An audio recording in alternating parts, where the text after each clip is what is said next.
दोस्तों, हम सबके दिमाग में कभी न कभी ये सवाल तो जरूर आता है कि आखिर क्यों अच्छे लोगों के साथ बुरा होता है और वही बुरे और लालची लोगों के साथ हमेशा अच्छा होता है।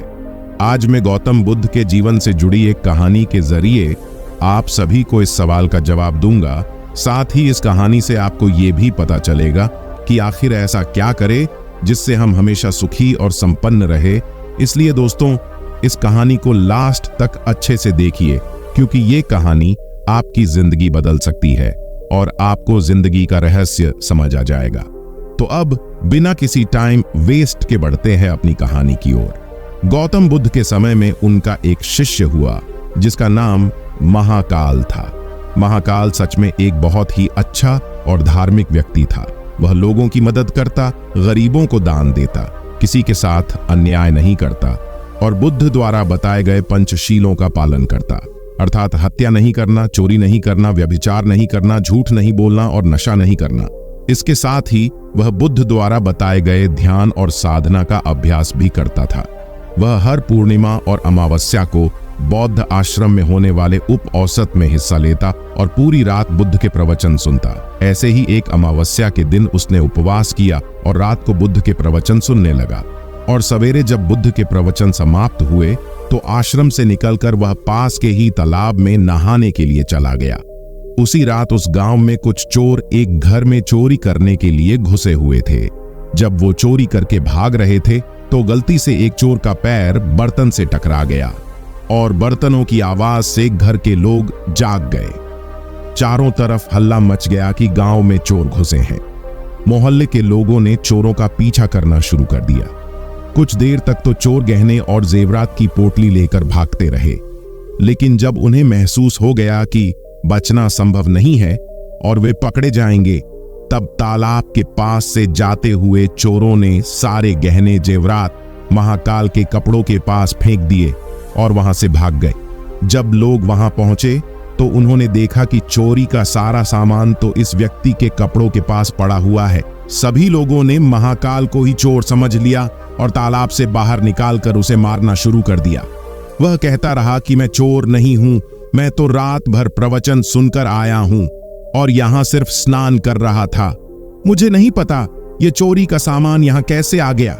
लेकिन भीड़ ने उसकी एक न सुनी और ये कहते हुए और मारने लगे कि अच्छा, चोरी करने के बाद अब नाटक कर रहा है कि मैं अच्छा आदमी हूं, प्रवचन सुनकर आ रहा हूं।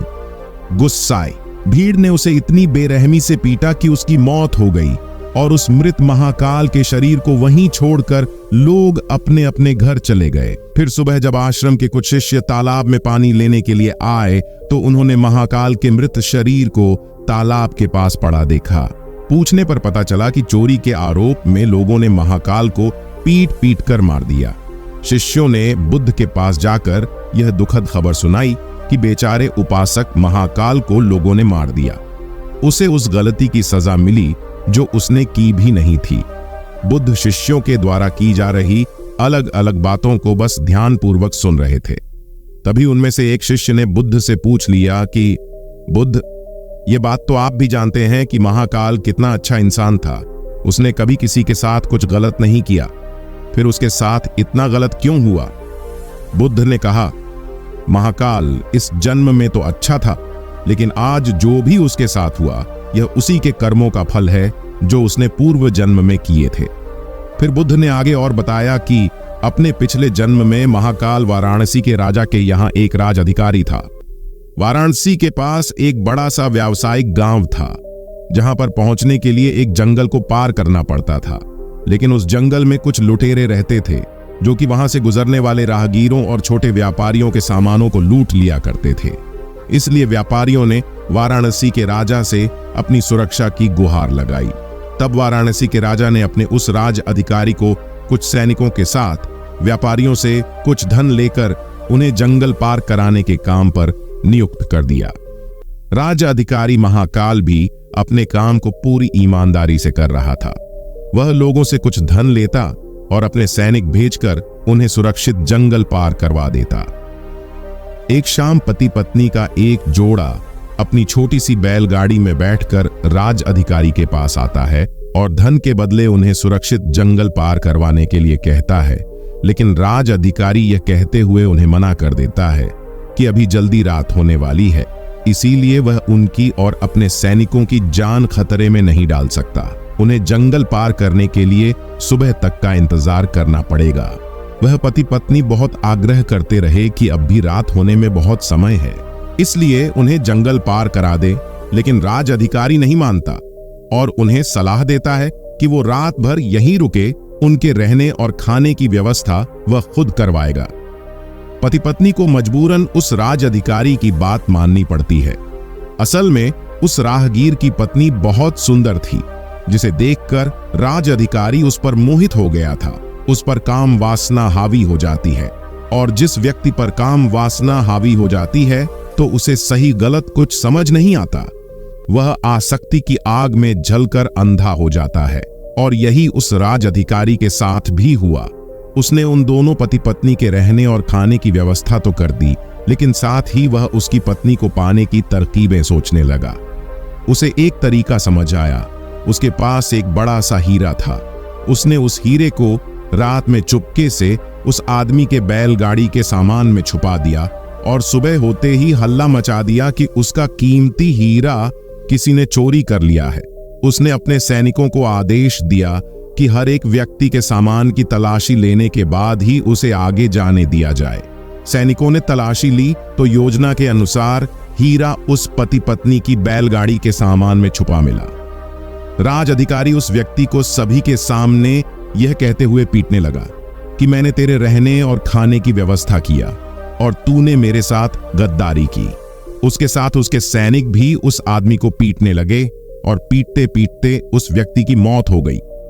बाद में राज अधिकारी ने अपने रुतबे और दौलत के दम पर उस स्त्री को अपनी पत्नी बना लिया, क्योंकि पिछले जन्म में महाकाल ने सिर्फ उस स्त्री को प्राप्त करने के लिए उसके पति पर झूठा आरोप लगाकर बेवजह उसकी निर्मम हत्या कर दी थी।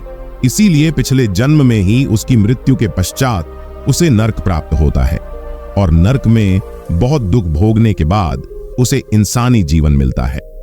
लेकिन इस जीवन में भी उसके पिछले कर्म उसका पीछा नहीं छोड़ते, और उसके साथ भी वैसा ही होता है जैसा उसने उस स्त्री के पति के साथ किया था। महाकाल को उस चोरी की सजा मिलती है जो उसने की भी नहीं थी। उसने इस जन्म में तो अच्छे कर्म किए थे, लेकिन उसके पिछले जन्म के बुरे कर्मों की वजह से आज उसकी यह दुर्गति हुई है।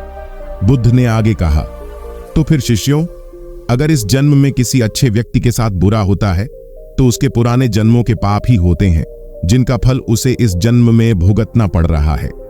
इसलिए मैं तुमसे कहता हूं कि अपने आज के कर्मों को सुधारो, ताकि तुम्हारे आने वाले जन्म भी सुधर जाए। इसी के साथ दोस्तों, कमेंट सेक्शन में नमो बुद्धाय लिखना मत भूलिएगा, और मैं आशा करता हूं कि आपको इस कहानी का संदेश अच्छे से समझ आ गया होगा कि बुरे कर्म का फल हमें न सिर्फ इस जन्म में भुगतना पड़ता है, बल्कि अगले जन्म में भी वे हमारा पीछा नहीं छोड़ते। इसलिए हमेशा हमें अच्छे कर्म करना चाहिए, जिससे हम और हमारा परिवार सुखी रहे। तो दोस्तों, ऐसी एजुकेशनल और लाइफ चेंजिंग वीडियोस देखने के लिए जल्दी से हमारे चैनल को सब्सक्राइब और वीडियो को लाइक कर दीजिए। अब मैं मिलूंगा आपसे नेक्स्ट वीडियो में, तब तक के लिए जय श्री राम।